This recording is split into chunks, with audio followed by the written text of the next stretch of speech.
Hi guys, welcome back to bio cut to cut series, जहां हम सिर्फ focus करते हैं इंपॉर्टेंट टॉपिक्स पे to make your biology revision super easy and super smart. And currently we are on chapter reproductive health.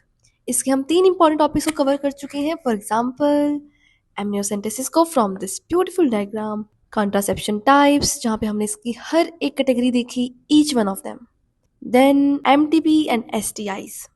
And today we are going to discuss assisted reproductive technologies. Last video में मैंने एक brief intro दिया था, what are assisted reproductive technologies. ये वो technologies होती हैं जो इनफर्टिलिटी क्लिनिक्स में परफॉर्म की जाती हैं इनफर्टिलिटी को ट्रीट करने के लिए। First one is artificial insemination. हर एक टेक्नोलॉजी में हमें पता होना चाहिए कि किस केस में वो टेक्निक परफॉर्म की जाती है एंड कैसे उसका प्रोसीजर होता है। और जो फर्टिलाइजेशन होती है वो इन विवो होगी या फिर वो आउटसाइड द बॉडी होगी, इन विट्रो। तो स्टार्ट करते हैं। Artificial insemination.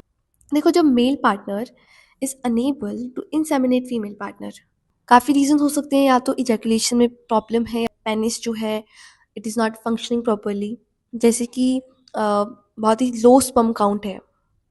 So overall male partner is unable to inseminate female partner. उस केस में हम आर्टिफिशियली इंसेमिनेट कराते हैं सीमन को। तो हस्बैंड का जो सीमन होता है वो इंट्रोड्यूस कर दिया जाता है विजाइना में या फिर यूट्रस में of female partner during ovulation. तो फर्टिलाइजेशन इस केस में इन विवो हुई है, इनसाइड द मैटरनल बॉडी। तो हमने देखा कि हम सीमन को या तो विजाइना में इंट्रोड्यूस करते हैं या फिर यूट्रस में इंट्रोड्यूस करते हैं। तो अगर सीमन को यूट्रस में इंट्रोड्यूस किया जाता है, उस केस में हम इसे बोलते हैं इंट्रा यूट्रीन इंसेमिनेशन, IUI। आपको ये टर्म्स बहुत अच्छे से याद रखनी है। Next category we have is gamete intrafallopian transfer. ये किस केस में टेक्निक परफॉर्म की जाती है?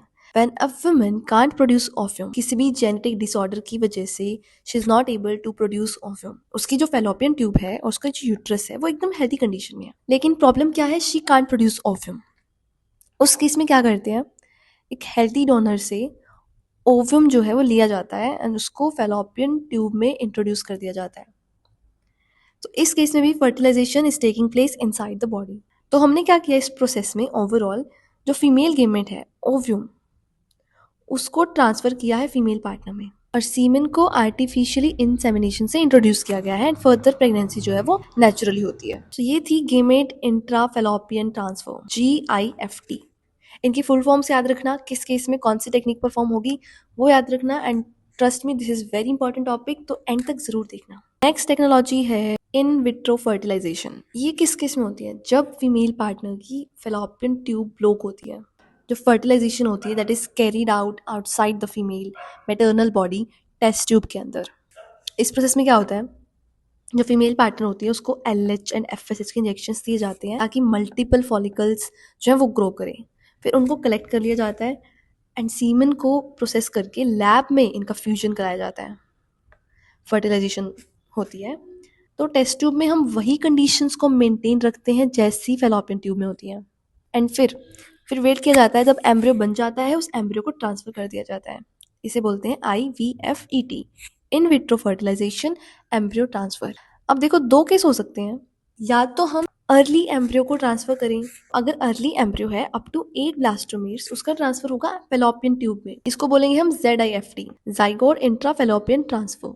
लेकिन अगर एम्ब्रियो जो है मोरला स्टेज से आगे निकल चुका है, it is more than 8 blastomeres, उसको हम ट्रांसफर करते हैं यूट्रस में। And this process is known as IUT, intra uterine transfer. तो जो हमने देखा IUI एंड GIFT, ये दो टेक्निक्स में fertilisation is taking place inside the body. लिफ्ट में IUT में fertilisation is taking place outside the body. तो ये छोटे छोटे पॉइंट्स आपको अपने नॉलेज से डिकॉर्ड करने हैं ताकि आपको याद अच्छे से रहे। देखो, जब IVF फेल हो जाती है तो लाइक फॉर सम रीजन, जैसे कि जाइगोट नहीं बन पाता, जोना पेलुसिडा काफ़ी हार्ड रह गई थी, ठीक है, स्पर्म पहुंच ही नहीं पाया ओव्यूम तक, स्पर्म की वीक कैपेसिटी थी, एटसेट्रा। उन केसेस में क्या सोल्यूशन आता है? Intracytoplasmic sperm injection embryo transfer का, ICSI-ED। इस केस में स्पर्म को डायरेक्टली इंजेक्ट कर दिया जाता है into the cytoplasm of ovum to form embryo lab.